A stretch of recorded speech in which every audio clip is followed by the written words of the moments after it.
ZAPO. Zábrná v podcastov.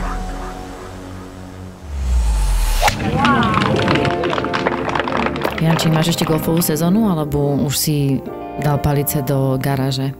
Vieš čo, máme ešte golfovú sezónu, lebo aj v sobotu ideme hrať do Borše. Je síce iba 9 stupňov nahlásených nejakých, ale je ihrisko fully vybukované, takisto aj v Penaty je vybukované, ale v Borši sme našli jeden tee time. Takže ideme ešte tento víkend a uvidíme potom, jak to bude vyzerať ďalej. Predpokladám, že ty už si zbalila palice. Nie, ale asi zbalím. Hej? No, tak cestujem teraz preč a ja som to tak ešte naschvál posúvala, lebo som si hovorila, že super, že tento víkend to bude asi taký ten posledný víkend, teda ten, čo bol. Tak som bola hrať vo Veľkej Lomnici a tam bolo super, inak ja som zistila. Ja si hovorím, že musím tam si ísť zahrať, lebo ste s Palinom spomínali, že tie stromy už sú také iné, že trošku vyrástli, že to už tam nie sú tie také, ak si my pamätáme, tak si mi, že Pane Bože, však ja som tam strašne dlho nebola. No a čo hovoríš? Joj, vynikajúce. Ale inak takto, určite som tam dlho nebola, pretože hrala som jamky a mala som strašne nostalgický pocit. Fakt? Došla som na jednotku alebo na dvojku a teraz som mala ten pocit, že ja som podľa mňa tam hrala naposledy vtedy, keď som hrala ešte taký trošku iný golf, lebo ja som si normálne sa mi tam vytvárali asociácie, že joj, tu musíš ťahať o pol čísla viacej, tu som sa tak strašne bála, že zahrám do týchto bankrov. Aha. Alebo na osmičke, vieš, ja proste som vždycky pušovala, tak vždycky iba, že bože, len teraz, prosím, inokedy, len nie teraz to pušni do lesa. Hej, no jasné, že to tedy pušneš. Ale... A potom samozrejme, že som si, ako hrala som z kratších, ale som si pozrela, no dĺžky som, po štvrtej jamke som si povedala, že nepozeraj si dĺžky, lebo to bolo celé rozmočené. Bol to taký carry golf. A teda aj zima, takže to tiež robí svoje, že tie loptičky inak lietajú, tak to som sa ako po štvrtke povedala, že kašli na to. A jak si zahrala celkovo?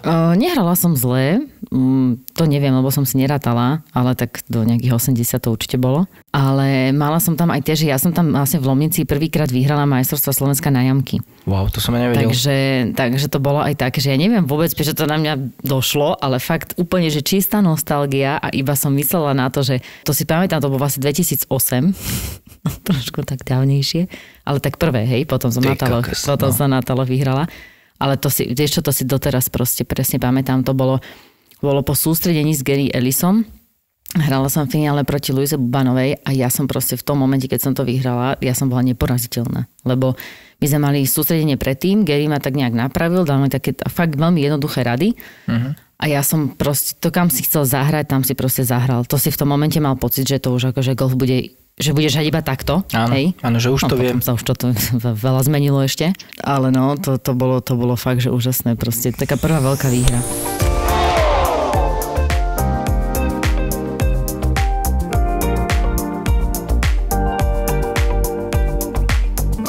Kam sa chystáš, že teraz na dovolenku ideš hrať golf? No, nejdem na golf, lebo ja som teda jeden z tých ľudí, čo nechodilo až tak strašne veľa na golfové dovolenky v zime, ale bola som párkrát na sústredení v Turecku, bola som v Amerike a to sme vlastne spomínali s Zuzkou Kamasovou, keď sme boli na Hilton Heade, čo ona mala, ale to už bol február, to bol ako keby začiatok sezóny, že tam sa vlastne chystala.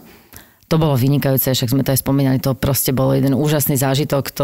Ja som asi v živote toľko netrénovala, lebo doteraz si pamätám, keď mi tam ten skip vysypal tie loptičky a to podľa mňa bolo aj 7 košíkov. A ja, že čo, že skip, však to ja mám na 3 dní. Hej, proste ja a dlhá hra, tréning dlhej hry, proste nič, nehodiace sa preškrtnite. Ale tam som sa naučila tej trpezlivosti, vieš, lebo ono, keď ti to tam akože naraz vysype a teraz ty vidíš, že koľko toho budeš musieť akože odbiť, tak si povieš, OK, tak nič, tak jedna po druhej, hej, a že postupne. Ale potom normálne, že po pár dňoch ma to začalo baviť. No a potom teda veľakrát môj brat ako chodeval do Ameriky a vlastne ja som vždy mala takúto tendenciu, že by som išla cez zimu hrať, akože aj golf. Ale teda vždycky som bola taká, že buď alebo, hej, že tak keď mám ísť hrať, tak to nie je sranda, to proste buď disciplína, buď tréning, tak to, že jedine s mojim bratom ako s trénerom a že teda samozrejme, že popri tom máš aj zábavu, ale že len tak isto mi proste nič nehovorilo. No a tak vieš, musíš to samozrejme, že aj prispôsobiť práci, takže... Dobre, a keď si hrávala taký ten golf na vyššej úrovni alebo pravidelnejšie, tak si mala nejakú zimnú prípravu, lebo toto je dosť aktuálna téma teraz podľa mňa, že máme zimu a že jak si sa pripravovala, alebo mala si nejakú takú prípravu? Okrem tých dovoleniek samozrejme, že si išla niekde do Ameriky alebo takto. Keď si bola na Slovensku. Ja si myslím, že čím som staršia, tak tým mám lepšiu. To znamená, že v zime, tak ja som za zimné športy. Ja som proste za to, že ty si musíš aj mentálne trošku podľa mňa oddychnúť od toho golfu. Ja teda oddychujem viacej od toho golfu, ja proste aj 4-5 mesiacov. Iní oddychujú podľa mňa tak maximálne, že mesiaci dajú pauzu. Ale naozaj, že sa nechytia palíc. Viem, že to aj Klára Spilková tak robila, že mesiac alebo 6 týždňov, že fakt sa potrebuješ aj sa nechytiť aj mentálne, aj potom ako keby, že je to taký nový štart, že znova sa nabudiť. Ja si myslím, že každý to potrebuje. Ale tak ja som mala dlhšiu prestávku, ale tak my sme to vždycky aj zo Žožu väčšinou trávili na lyžiach alebo teraz na bežkách. Ale tak ja musím cvičiť, musím proste cítiť to telo, cítiť ako pracuje, vieš, každú tú jednu časť, takže keď nehrám golf, tak proste vždycky cvičím viac a plus sa snažím ešte doháňať akože tú kondičku na tých bežkách, lebo vlastne ono ti to presne potom počas tej sezóny tak celé doznieva, lebo počas leta tam nemáš toľko priestoru cvičiť, tam proste už keď sa 2-krát do týždňa, tak si rád. Čo je zaujímavé iné, že s týmto úplne súhlasím, že keď odložíš palice, alebo ja to mám aj počas sezóny, že keď nejde mi, odložím palice na, ja neviem, týždeň a že fakt nič nespravím, ničoho sa nedotknem, tak potom to príde, proste keby sa mi lepšie hralo. To je tak zasa, že potom, keď prídem naspäť, že si chytím palicu, tak mám pocit, že som proste nehrala 3 roky, že úplne od začiatku. A na to je potom dobrý ten môj zápisník, že si vlastne pozriem ako keby moje poznámky z minulej sezóny, aj keď akože je pravda, že ten zápisník je väčšinou plný tak od akože toho apríla do júna, hej, a potom už keď začneš hrať, tak nemá šancu zapisovať, hej. Takže si vlastne spomeniem, že to, čo som akože trénovala na začiatku toho predošlého roka. Ale tak ono, vieš, to poznáš, hej, na začiatku roka sú super falošná forma, všetko ti ide, všetko triafáš, nemáš na sebe nároky, očakávania, takže to dobre hráš a v momente, ako to začneš riešiť, tak všetky tie staré chyby sa znova vynovia. Prosím ťa, a ty akože robíš niečo na kondičke? Vieš čo, nie, ale teraz chcem túto sezónu začať počas zimy. Chcel som začať cvičiť, ale neuveríš, čo sa stalo. Hneď, keď som chcel začať cvičiť, zavreli fitka. To som počula. To je osud. To je osud. Presne vtedy som chcel začať. Prisahám, už som si vybavoval všetko. Členstvo, jedno s druhým, trénera a zrazu ani, že nedá sa, zatvárame fitka. No, tak už máš kúpenú permanentku, predpokladám. Hej, už som ju chcel kúpiť práve vtedy, ale ešte som ju nekúpil. No mám pláne nejakú kondičku, ja mám túto stacionárny bicykel doma, chcem si udržať kondičku, ale trošku by som chcel určite aj také, že patovať si doma vnútri v obývačke, mám taký koberec pekný a takisto by som chcel nejakú krátku hru si natrénovať. Čo som raz čítal veľmi dobrú takú knihu a tam hovorili, že počas zimnej prípravy alebo v zime, keď není golf, tak je úplne ideálne si zobrať iba palicu a veľmi pomaličky trénovať ten švih, ako by mal vyzerať. A pomaličky náprah a pomaličky vypúšťať, len ja nemám na to trpezlivosť, bohužiaľ. Ale je to, že vraj to je veľmi dobré. Že počas tej off-season, že proste iba si to trénuješ, že pomaly, jak by to malo vyzerať, púšťaš to pomaličky a ideš. Ja teda toto úplne celkom neviem, ale teraz reálne, keby som to mala dostať do toho svojho tela, ja si myslím, že tam najviac ide o rovinu švihu a viem si predstaviť, že by som si taký tréning dala s trénerom, ako na začiatku, aby som to proste strašne veľakrát urobila pomaly a on ma skontroloval, či je to tak. A pri tom pomalom by som sa sústredila na to, že čo vlastne na tom svojom tele, tak ja som pocitový hráč, hej, to znamená, že presne čo v tých niektorých cítim, hej, ktorú časť. A ja si myslím, v tomto prípade ako OK, môžeš tam trénovať, že pokiaľ sa hore asi máš dostať, vytočiť, ale najdôležitejšie možno, že pri tom je to prvotné, to takeaway, to one piece takeaway, kedy vlastne ideš do náprahu od tej lopty na začiatku a vlastne mal by si držať aj ten trojuholník, mal by si v prvom rade začať ramenami a vlastne nie rukami, že vlastne ti ramena zastanú. A tento pocit možno, že ten začiatočný. Ako to si myslím, že je možno že najdôležitejšie, ale no vieš, to je jedna vec, čo si myslíš, že ako ideš a potom vlastne ten tréner, tiež by som to na začiatku ako keby trénovala s ním, aby som vedela, že toto je ten správny pocit. Lebo, no vieš, nechci potom prísť v marci na ihrisko, alebo teda v apríli možno a zistiť, že celá tá zima. Celú zimu som robil niečo zle. Zle som to cítil, no. Má to hlavu a petu, čo hovoríš, no? Tak ono... Nie, že predtým by to nemalo. Mám aj hlavu, aj petu. Ale napríklad akože mne to tiež vždycky môj tréner hovorí, že kde si, že cez zimu sa trénuje technika a vlastne cez leto proste doľaďuješ alebo trénuješ už hru, hej, že čo s čím, ako sa vyhrať a tak. Ale inak mne sa teraz stalo, bože, ja som bola taká šťastná, jak malé dieťa, lebo tak vieš, no proste ja sa 24 rokov snažím hrať stále tie rovné rany, ako OK, potom už som hrala draw, už som hrala fade a tak. Ale nikdy to nebolo tak, že dojdeš na ihrisko a teraz chcem zahrať slice, alebo že chcem zahrať fade. A ja som proste bola na jednej jamke v Lomnici a bola som vlastne spoza takého stromu, bolo to presne na osmičke. Bola som vlastne, keď je to doglek doprava, je tam taký bunker a potom vlastne, keď ešte nie si za tými stromami, napravo sú stromy, ktoré ti vlastne zavádzajú na green. A keď si pamätáš, tak pred tým greenom sú ešte také dva malé bunkre a ten green je jemne vyvýšený, hej? A on je v podstate dlhý a úzky. A vôbec sa na ňo nehrá ľahko, ale ja som proste musela zahrať spoza toho stromu tak, že fakt som musela zahrať taký, akože, no, stačilo v podstate fade, ale nízky fade. A ja si hovorím, že však čo mi ide, nie, že proste, však OK, pamätala som si, už mi trošku tak brat vysvetlil, nie, že jak asi sa hrá ten nízky fade. Mne sa podaril. Áno. To keby si videl, proste ja som tam začala skákať, výskať, že yes, ja som zahrala to, čo som chcela. Hej, áno, handicap, neviem koľko mám, minus 0,5 či plus 0,5, hej, proste po 24 rokoch, že yes. Super. Ja som mal niečo takéto podobné, keď sme boli v Amerike za Rorim na Honda Classicu 2017, ktorý som mal nejakých 20 niečo handicap. A počas tej zimy, to bol február, a počas zimy ja som bol na operácii kolena v novembri. No a počas zimy som si kúpil takú knihu pekne, že jak sa hrá golf, alebo neviem, proste, jak by sa mal trénovať, ako sa hrá draw, ako sa hrá fade, všetky tieto veci. No a prišli sme do tej Ameriky a mal som tam svojho šéfa, ktorý mal 54 handicap a sa ma pýtal, že proste, že jak sa hrajú niektoré veci. A ja úplne, vieš, taký nabudený z tej knihy a z toho, že ja som palice nedržal strašne dlho. A jak som tam bol nabudený, tak som mu hovoril, že no to sa musíte takto postaviť a takto to trafiť. A neuveriteľné, všetko lietalo tak, jak malo. Proste to bol taký krásny pocit, presne to, čo jak opisuješ ty. Ale bohužiaľ mi to nevydržalo dlho, možno iba nejakých pár týždňov a potom zrazu, že kokos, kde to je, kam to zmizlo.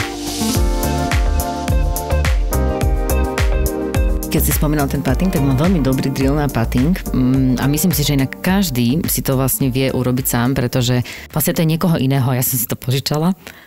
A je to vlastne putting drill s tým, že kúpiš si obyčajnú tenkú lištu, asi myslím, že je tak 2 cm alebo možno 2,5 cm široká. To je taká tenká drevená lata, hej. To si kúpiš vlastne, či Hornbach, hobby, hoci čo. Len si musíš dávať pozor na to, že aby teda bola rovná, hej. Okay. A presne do stredu si nakreslíš čiaru, po ktorej vlastne by mal ísť ten tvoj pad, hej. Ono vlastne toto sa dá presne kúpiť. Oni bývajú aj také zrkadlové, tieto také metre, ako keby ja mám 2-metrovú tyč. Oni sa predávajú v rámci golfových potreb asi také väčšinou metrové. A ide o to, že aby vlastne tam môžeš si urobiť aj takú ako keby možno jemnú jamku, že aby ti tá loptička držala na tom, keď si ju položíš, že keď ideš patovať, ale ona ti bude držať, lebo však vieme, že jak vyzerá loptička. A tam si vlastne trénuješ ten stroke, že aby si vedel dobre trafiť ten pad, aby išiel rovno, aby si mu nedával nejaký falš. Ono sa to v podstate aj na greene sa to trénuje tak, že keď si vy vlastne robíte na loptičke tie čiary, že si nakreslíš svoju lineu, ty si ju vlastne kreslíš, aby si vedel, že ako sa máš nie postaviť, kam máš zahrať. Ale ty aj vlastne keď zahráš, a keď tá loptička sa kotula tak, že tá čiara je rovná, ale že sa ti nemyhoce, tak tedy aj vieš, že si ju dobre trafil, hej. A toto je vlastne taký ten drill, že si dáš na to drevo tú loptičku a vlastne netrenuješ tam moc ten cit, ale trénuješ presne to, že aby si ju trafil v strede toho patra, lebo ty impact vlastne... v podstate. Áno, impact. Jednak, že ju trafíš rovno, ale ty, aby keď sa ti udržala tá loptička na tej doske, a ja mám ešte 2-metrovú, že nemáš metrovú, ty ju naozaj musíš trafiť stredom toho patra. V momente, keď ju trafíš trošku pätkou alebo trošku špičkou, tak vlastne ona ti vlastne hneď padne. A toto, keď každý, však ono ti, vieš, to si dáš do obývačky, položíš si tam 3 loptičky, pater a keď to si neuvedomíš, ako ti to pomôže, keď len, neviem, večer si dáš možno 10-15 patov, alebo možno aj menej, možno aj 5. Ale je to super drill cez zimu, keď vlastne nemôžeme nikam ísť. Súhlasím úplne. Ja tam mám ten koberec, tam je na tom koberci mi trošku nevyhovuje, že keď mám podlahu a mám tam nejaké vyvýšeniny niekde a ono mi tam niekedy ťukne do toho a není to úplne to, čo by som chcel. Ale v tomto prípade si viem úplne predstaviť, že trénovať ten impact a krátku hru, nie je ten cit, tak jak si povedala. Tak cit už potom asi dáme vonku na ihrisku. Ale dokonca teraz musím povedať, že ja som bola aj na našom trenažeri, keď tu bolo zlé počasie, tak sme si proste išli aspoň na hodinu, 2 zahrať u nás na hoteli na trenažer a my máme aj analyzátor švihu. A ja teda, ako ja moc nie som, proste tým, že som poctový hráč, tak ja jednoducho ten trenažer mne moc proste veľa nehovorí, hej, lebo pre mňa to je strašne také búchanie, také silové, ja proste tak inak to celé vnímam. Ale je pravda, že môžeš si tam zvoliť presne 30, 50, 70 metrové prihrávky, kde vlastne nemusíš ísť silou, kde to je vlastne stále ten švih iba L to L, to znamená taký ten trojštvrťový náprah a končíš trojštvrťovým náprahom. A ten tréner ti vlastne krásne ukáže, že ako ideš do lopty. Hej, otvorená palica, aký máš vlastne tú impactovú vlastne pozíciu, alebo akým smerom ti vlastne ide, či ideš in, out a tak ďalej. Takisto vlastne rýchlosť palice a čo je najlepšie, to ti vlastne, oni to takto merajú normálne cez leto s tým trackerom na drivingu, že vlastne ako máš rýchlosť palice, aká je rýchlosť lopty. Hej? A tam vlastne tú efektivitu vôbec toho tvojho švihu, lebo to všetci niekedy poznáme, že máš pocit, že bože, som sa strašne narobil na tom švihu a tá lopta proste vôbec neletí ďalej, hej. Potom si povieš, ešte pritlačím, hej, že, alebo niečo, hej, že aby to išlo proste ďalej, ale nič, hej, výsledok žiaden. A toto je dobré, aspoň, teda cez tú zimu, že ten tréner ti toto ukáže, hej. Ale teda musíš to vedieť čítať a na to je dobré, keď ti to aj niekto vysvetlí, alebo že o čo sa máš vlastne snažiť. Hej. A aj tu nech si nikto nemyslí, že keď máš analyzátor, že sa vieš aj samopraviť. Lebo to je to isté, jak ľudia, hej, keď hrajú... No, keď hrajú slice, hej, vlastne ten slice, to je taká krásna ukážka toho, že keď hráš slice, že tam vlastne točí sa ti ten taký ten banánik doprava, veľký, a ty vlastne stále ho iba, keď sa opravuješ sám, tak ho iba prehlbuješ a prehlbuješ, hej, lebo slice, teda dúfam, že to poviem správne, je akože out-in s otvorenou palicou. A tým pádom ty vlastne sa stále postavíš dozadu, stále sa vlastne otváraš, zatváraš, palicu zatváraš, držanie začínaš vlastne mať stále silnejšie a silnejšie. Silnejšie znamená, že tá pravá ruka pri tom gripe je taká otvorenejšia a ty to iba stále prehlbuješ a prehlbuješ. Takže to hovorím, že aj na tom trenažeri si to vieš prečítať, na tom analyzátore, ale aj tam je proste stále dobrý ten tréner. Mne trošku vadí, keď hrám aj z podložiek, aj keď som na drivingu. Mne to vadí trošku, lebo viem, že tie podložky strašne veľa odpúšťajú. To isté robí aj ten simulátor, ale je super, že keď tam máš takýto nejaký monitor, ktorý ti monitoruje tento impact angle a všetky tieto veci okolo toho, tak to je super. Ale tiež by som neodporúčal asi, alebo z vlastnej skúsenosti určite nie dlhú hru a takéto veci a hlavne keď ti to meria, ja si pamätám, som mal nejakých 25 handicap, som chodieval v Bratislave do Insideu a tam som dával, že 250 metrové drive, že jaký som ja dobrý, vieš, a pritom to nebolo to úplne tak, no. Jasné, že to nebolo tak, lebo ty máš 300 metrové. 310. A čo si myslíš o takých sieťkach, čo sú v garážach, alebo ja som rozmýšľal nad takou sieťkou, vieš, že ono si to vytiahneš takú sieťku a búchaš do tej siete, ale podľa mňa ty ako citový hráč, tebe to asi moc veľa nedá, že? No takto, musíme si vlastne povedať, že čo tým akože sleduješ. No ja som s tým sledoval, že búchať. No áno, búchať, ale teraz akože máš podložku okej, tak teraz akože ty nevidíš, ako to letí. Ty môžeš len akurát, keď si lepší hráč, tak môžeš cítiť, že ako si to trafil, hej, že stále je to fajn, ale podľa mňa, keď si lepší hráč, tak ako vieš, áno, trafil som asi tak a tak a tak, ale aj to nevieš úplne, ale predpokladáš. Ale keď je to vlastne niekto nejaký priemerný golfista, tak túto, no, ja by som sa pozastavila, lebo tu vlastne celkom, ostávam v kontakte s palicou, to rozumiem, to je fajn, že chytil som tú palicu do ruky, ale nevidím tam celkom taký ten progres toho, že čo tam, hej, ako pri trénerovi fajn, alebo keď boli tie haly, kde si mal aspoň tých 10-15 metrov, tam už vidíš, tam akože sa dá niečo vidieť a ten tréner to vidí, že či si to dobre trafil, akože, lebo tá celá zima je vlastne o tej disciplíne, tu sa to vlastne strašne ukáže, vlastne zima je veľmi veľký priestor na to, ako sa zlepšiť, ale je to vlastne aj o to náročnejšie, že je to aj ukážka toho, že ako veľmi si disciplinovaný, hej, lebo ty vlastne môžeš pracovať na tej svojej technike, ale ty ju ešte stále nie si odmenený. Áno, lebo nemôžeš ísť na ihrisko, pokiaľ nejdeš na dovolenku do teplých krajín, takže vlastne nevieš, či si schopný, hej, takže vlastne za niečím stále ideš, ale ukáže sa to až o pár mesiacov neskôr. Čo zasa môže byť na druhej strane aj fajn, lebo keby si išiel hneď na ihrisko, tak sa to neprejaví, tak ťa to zasa môže zdeptať, takže ako treba v tom hľadať aj tie pozitíva. Hej. Len stále si myslím, že ako aj tá garáž je super, len predtým dám si tréning s trénerom, ktorý mi povie, toto trénuj, toto cíť A áno, presne. Vtedy už si daj sieťku do garáže a tam to môžeš trénovať. A keď to tam budeš vlastne cítiť, tak to má zmysel. Čo je ešte veľmi dobre podľa mňa pri týchto sieťach je, že keby si dala, alebo keď si dáš nejakú tú pásku na palicu, alebo dá si ten nejaký sprej, aby si vedela, že kde máš impact, že toto by sa dalo teoreticky trénovať. Vieš, že proste viem, že aha, dobre, triafam to petou, triafam to špičkou, že budem sa snažiť toto odstrániť, aby som triafal stredom. Lebo podľa mňa to je úplný základ pri golfe, aby si to triafal stredom. Lebo keď to nebudeš triafať stredom, je jedno, či pôjdeš in, out a budeš držať pravú ruku rovno, neviem čo. Pokiaľ to netrafíš stredom, tak môžeš ísť do pečka. Áno, ale potom máš ešte aj inú vec, že ju triafáš, no tam vidíš, že to triafáš aj vrchom, aj spodom palice, ale potom je tam aj ten uhol tej palice do lopty. To znamená, že niekedy síce triafáš stredom, lenže už triafáš ako keby smerom hore, tým pádom máš akože vysokú ránu, ale aj krátka.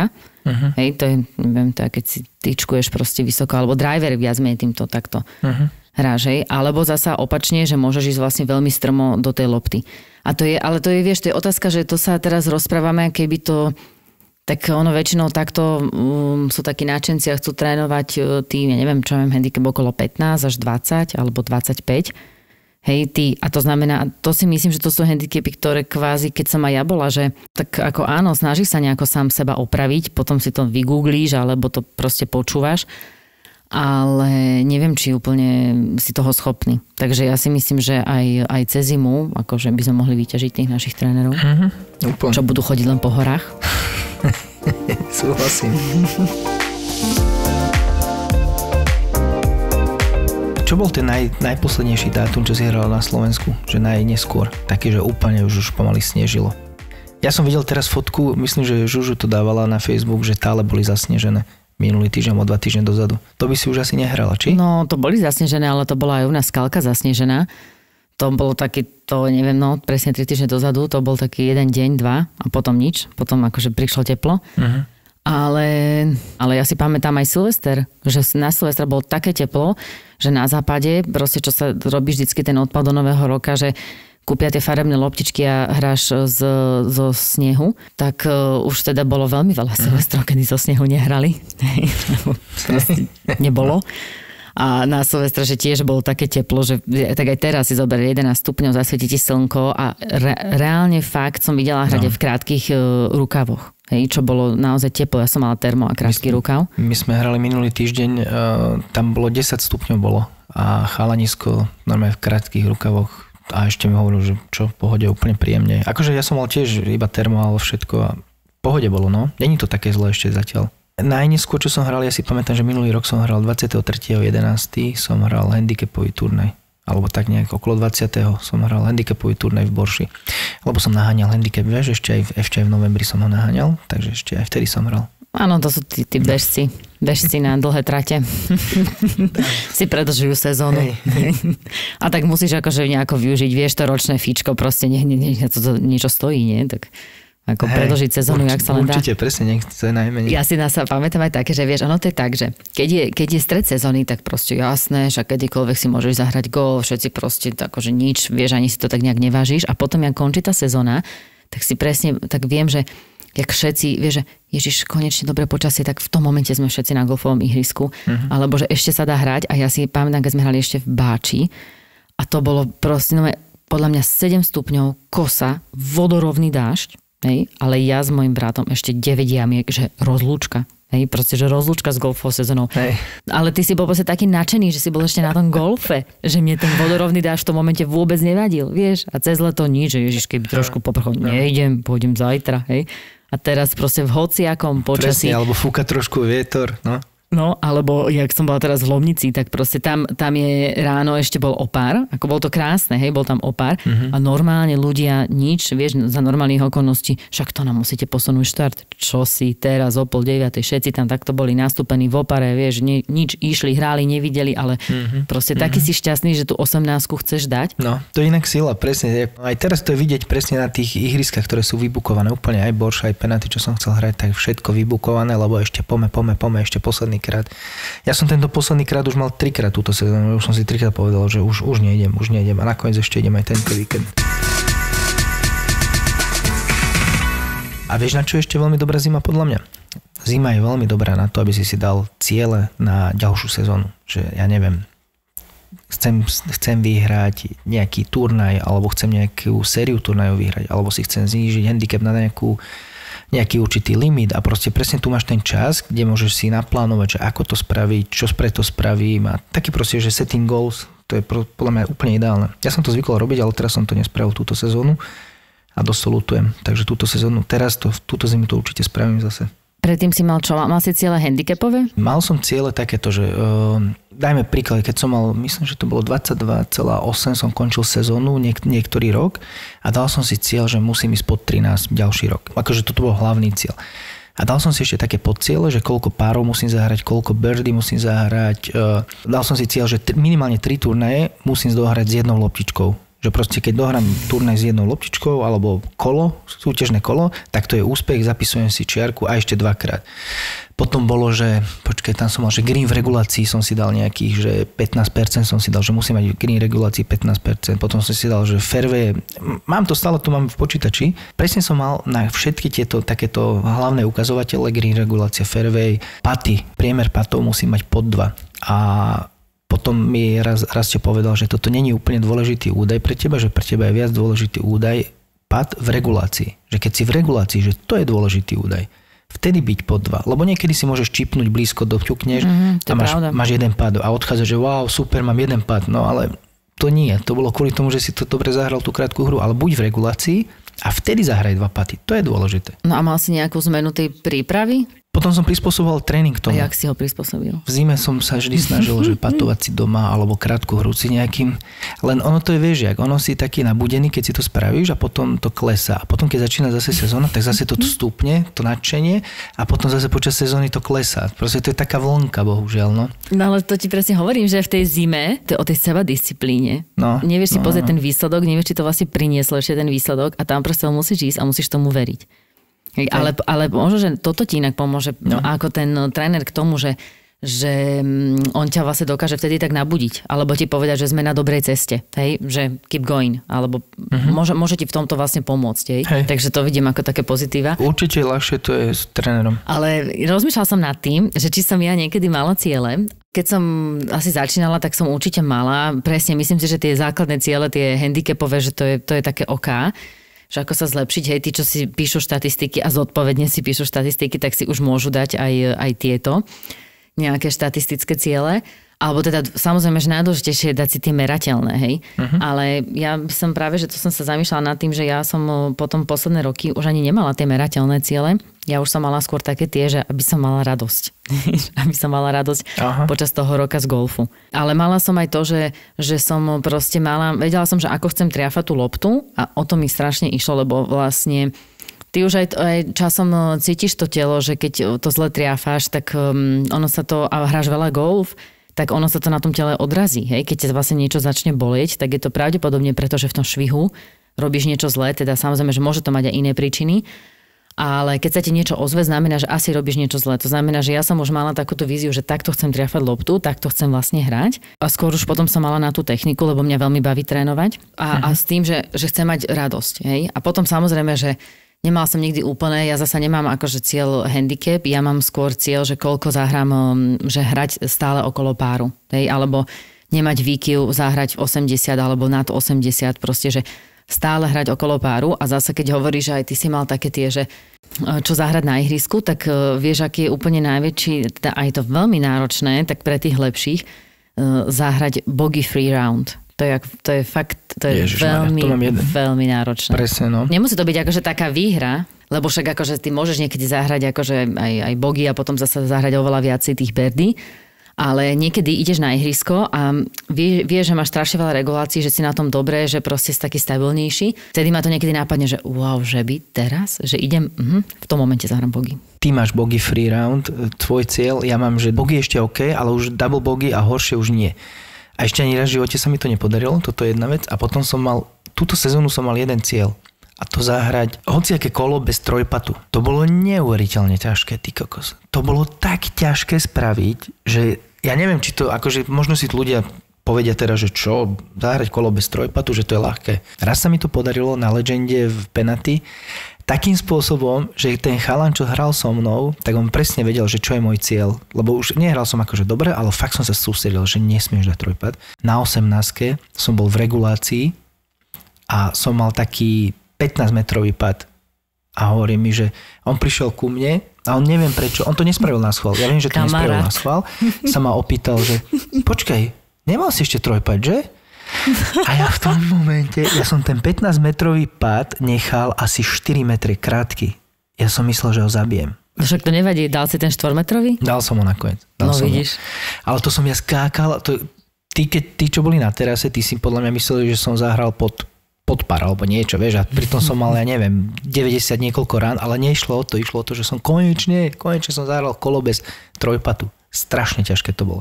A to zahrať, to, čo si ty hovoril, že bogey free, to som ešte nedal nikdy. Ale to je tak ťažké tiež, ty vole, že to je... Ja mám inak bežne, keď hrávam turnaje, tak áno, a ja mám, že proste vyvarovať sa double.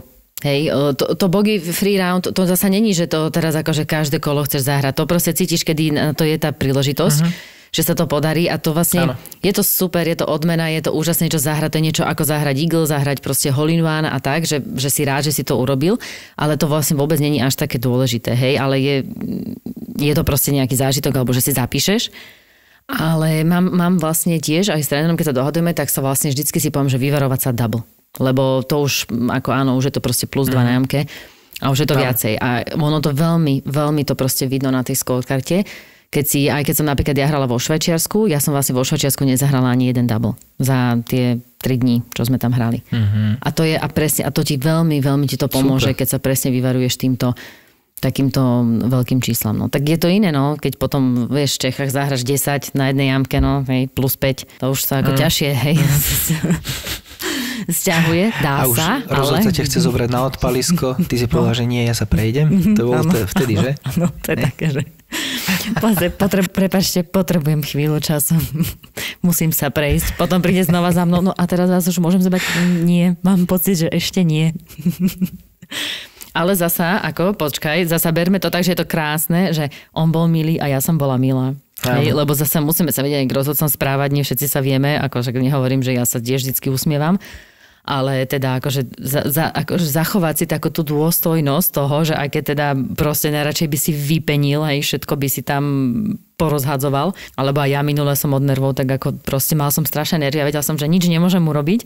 Potom som došla k môjmu vozíku a tak som to tak tou nohou tak iba tak kopla. Vieš, ako tá baba v hriešnom tanci, čo tancovala a to tam tak trénovala na tom schodíku, tak ja som tak už, vieš, ako som poskočila a že, dobre, už je dobre.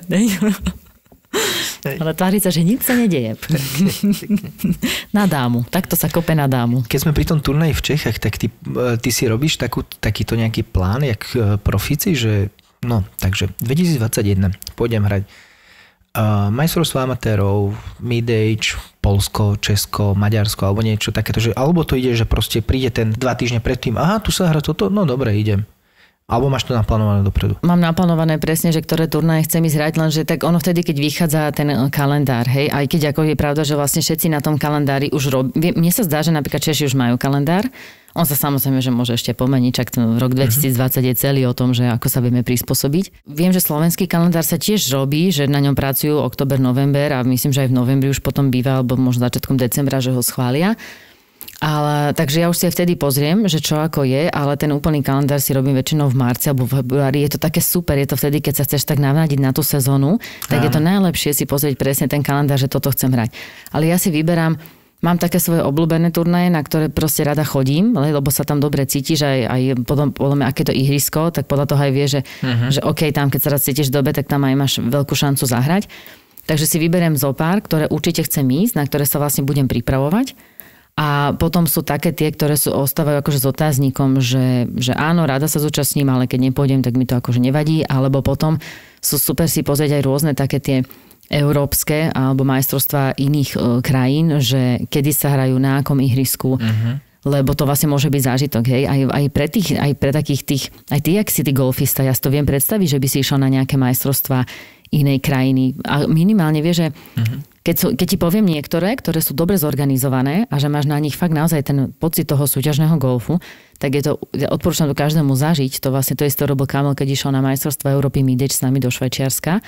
tak pre neho to bol vlastne prvý takýto veľký turnaj a on bol z toho proste nadšený. Hej, ja už som sa na to inak pozerala, lebo je to neviem koľkatý. Ale ja si myslím, že všetci tí, čo keď už si schopní sa cez zimu pripravovať a mať nejakú disciplínu a na niečom robiť, tak to zober ako, že sa odmením takýmto turnajom. To je super, no len tam musíš plňať nejaké handicapové limity, aby si sa dostala na takéto lepšie organizované turnaje. Ale môžeš mať dobre organizovaný turnaj už aj, že to nemusí byť Európa, môžu to byť majstrovstvá inej krajiny a napríklad tí, čo teda už majú na 30, tak môžu ísť na mid-age a sú to vlastne majstrovstvá rôznych iných.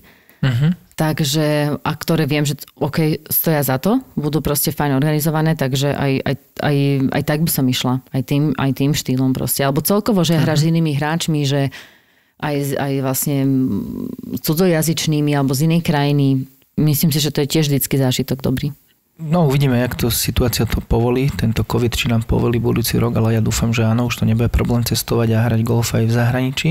Čo mne trošku chýba na Slovensku, ty hráš také tie profesionálne, také športové turnaje, ale väčšina ľudí na Slovensku hráva také tie komerčné turnaje a to mi chýba takýto kalendár na Slovensku, jak má SKG, čo robí ten oficiálny kalendár, tak by mi chýbalo takéto by som prijal niečo, že zoznam komerčných turnajov.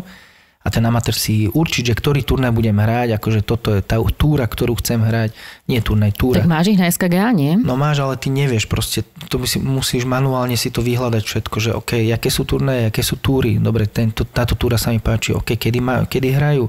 A nie každý turnaj, alebo každá túra má všetky dátumy dopredu nahodené. My keď sme organizovali turnaje, tak my sme mali, že vždy ďalšie 2 iba nahodené na servery. Takýto nejaký kalendár, možno ho spravím ja nakoniec. Sa naserem a spravím ja. Mám otázku. Rátaš si, koľko turnajov si odohral počas roka? Počas sezóny? Nerátam si to, ráta mi to Tea Time server a ja som hral tak 60 turnajov oficiálnych predchádzajúce roky a tento rok som zahral iba 33. A som veľmi nasratý na to. 33. A to je akože 33, že to je turnaj alebo turnajové kola? Či ty hráš aj proste 2-3-dňové turnaje? Ono sa to potom väčšinou ráta, že na turnajové kola. No áno, turnajové kola sa mi zdá, že takto je na tom Tea Time, neviem presne, ako to tam je napísané. Viem toľko, že predchádzajúce roky som to mal vždy okolo 60, 57, 62 alebo takto. A hovorím, že tento rok som mal iba 33. Proste zle, celé zle tento rok. Sa zopsul. Ale akože za to môže trošku aj tá korona, aj to, že mi moc nešlo, tak to už potom... Tak oni tam možno, že to tam nemajú napísané, vieš, lebo teraz sa už nehrajú turnaje, teraz sa už za to individuálne meranie výkonnosti, vieš, tak no má kolónku tam musia dať ďalšiu. A to som nehral. No. Ale čo musím podotknúť, že ja som strašne málo hrával tých iba takých, že s chalanmi, že poďme si zahrať len tak. A to som hrával predchádzajúce roky veľmi málo. Ja som vždy hral, že nie, ja idem turnaj, handicap, blablabla. A tento rok som týchto iba tak, že poďme si zahrať s chalanmi, tohto som mal viac tento rok. Takže keby sa to u mňa presúvalo z toho, že naháňam ten handicap, keby som sa pomaličky, veľmi pomaličky presúval na to, že idem si len tak zahrať s chalanmi, idem si len tak sa zabaviť. Že nemusím tam nič naháňať, ja sa idem fakt iba zabaviť. Čo je super. Janči, nám ale tento rok jedna vec nevyšla. Ja viem. No. Že sme si nezahrali spolu, že? To myslíš?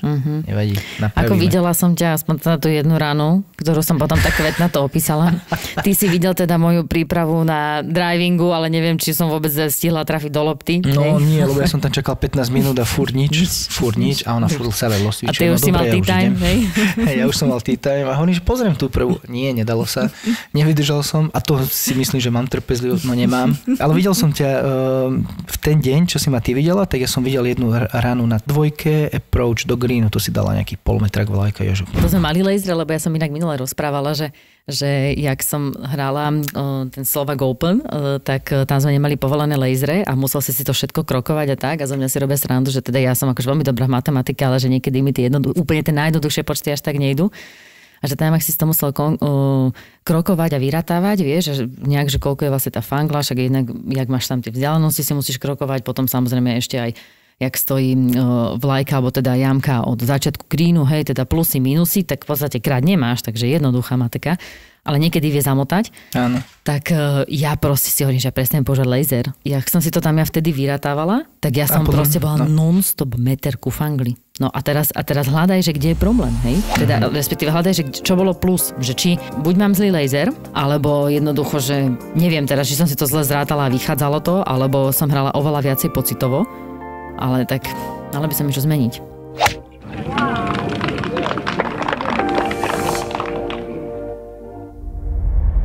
Ty prípad dôverne poznáš. Musel som utekať za tú letnú kuchynku, zvracať, nemohol som sa na to pozerať. Príbehy sériových vrahov. Je možné, že páchateľová najbližšia rodina si na jeho správanie nevšimla nič neobvykle? Ja si myslím, že si všimli. A pokus o nahliadnutie do ich mysle. Nebol tam sexuálny motív vražd? No, nebolo to motivované sexuálnou deviáciou v pravom slova zmysle. Vražedné psyché.